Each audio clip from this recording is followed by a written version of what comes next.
Hello friends, welcome to SLNS10. మనం ఈరోజు class start చేసుకుందాం.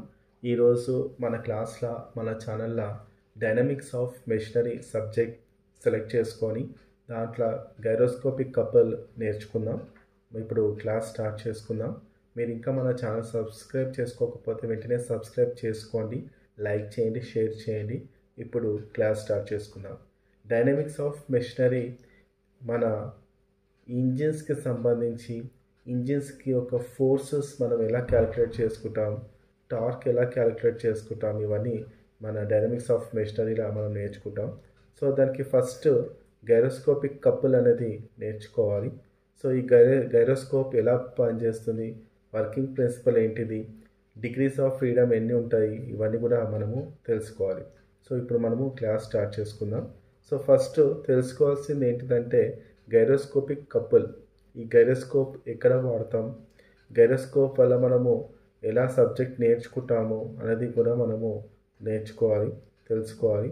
గైరోస్కోప్ అంటే ఏంటిది, ఎలా స్పిన్ అవుతుంది, ఎక్స్టర్నల్ ఫోర్స్ ఎట్లా అప్లై చేస్తే యాక్సిస్ ఎలా చేంజ్ అవుతుంది అనేది కూడా మనము పాయింట్ టు పాయింట్ అనేది నేర్చుకోవాలి.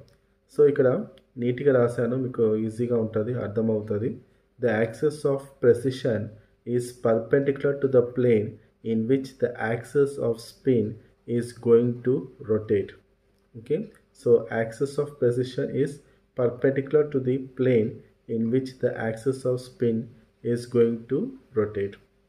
The gyroscopic principle is used in an instrument known as gyroscope. The gyroscopes are installed in ships in order to minimize the rolling and pitching effect of waves. So ఈ gyroscopes అనేది షిప్స్లో install చేస్తారు. Okay, so దేనికి ఎందుకు షిప్లో install చేస్తారంటే ఈ rolling and pitching effect minimise చేయడానికి. They are also used in aeroplanes, monorail cars, gyro compasses etcetera. ఇది షిప్సే కాకుండా ఏరోప్లేన్స్, మోనోరైల్ కార్స్, గైరో కంపాసెస్లో కూడా ఈ గైరోస్కోప్ అనేది యూజ్ చేస్తారు. The gyroscopic couple is usually applied through the bearings which support the shaft.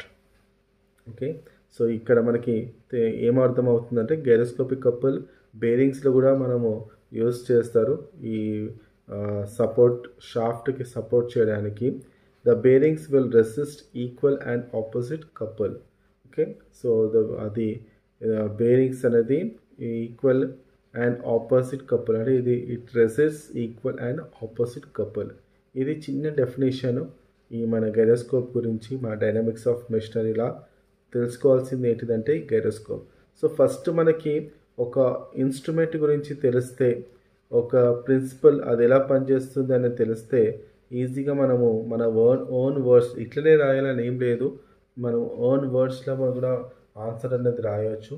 Subject తెలిస్తే own వర్డ్స్లో కూడా మనకి తెలిసిన ఐడియాలజీ ప్రకారం సబ్జెక్ట్ అనేది రాసుకోవచ్చు. సో ఫస్ట్ తెలుసుకోవాల్సింది ఏంటిదంటే ఇప్పుడు గైరోస్కోప్ సెలెక్ట్ చేసుకున్నాం కాబట్టి గైరోస్కోప్ ప్రిన్సిపల్ ఏంటిది, గైరోస్కోప్ అప్లికేషన్స్ ఏంటిది. ఓకే, గైరోస్కోప్ ఎన్ని యాక్సెస్లో అది ఇన్స్టాల్ అయి ఉంటుంది, ఎట్లా యాక్సెస్ చేంజ్ అవుతుంటుంది. ఓకే, అవన్నీ మనం తెలుసుకోవాలి. సో ఇట్లా మీరు సబ్జెక్ట్ నేర్చుకోండి ఫ్రెండ్స్. సో మీకు ఈజీగా ఉంటుంది డైనమిక్స్ ఆఫ్ మెషినరీలా. ఇది మంచి స్కోరింగ్ సబ్జెక్టు. మీ ప్రతిదీ క్వశ్చన్ బాగా చదివి రానున్న సెమిస్టర్ ఎగ్జామినేషన్లో క్వశ్చన్ బాగా చదివి రాస్తే మీకు మార్క్స్ పెరుగుతాయి. సో ఇది ఫ్రెండ్స్, మీ అందరికీ అర్థమైందని అనుకుంటున్నాను మన ఈరోజు క్లాసు. మీకు ఇంకేమైనా డౌట్స్, ఇంకేదైనా తెలుసుకోవాలి సబ్జెక్ట్ గురించి, ఇంకా ఇన్ డెప్త్గా ఏదైనా తెలుసుకోవాలనుకుంటే కామెంట్స్ చేయండి, నేను రిప్లై ఇస్తాను. మీరు ఇంకా మన ఛానల్ సబ్స్క్రైబ్ చేసుకోకపోతే వెంటనే సబ్స్క్రైబ్ చేసుకోండి, లైక్ చేయండి, షేర్ చేయండి. మీ ఫ్రెండ్స్ కూడా చెప్పండి మన ఛానల్లో జరుగుతున్న క్లాస్ వర్క్ గురించి. Thank you very much. Thank you for watching.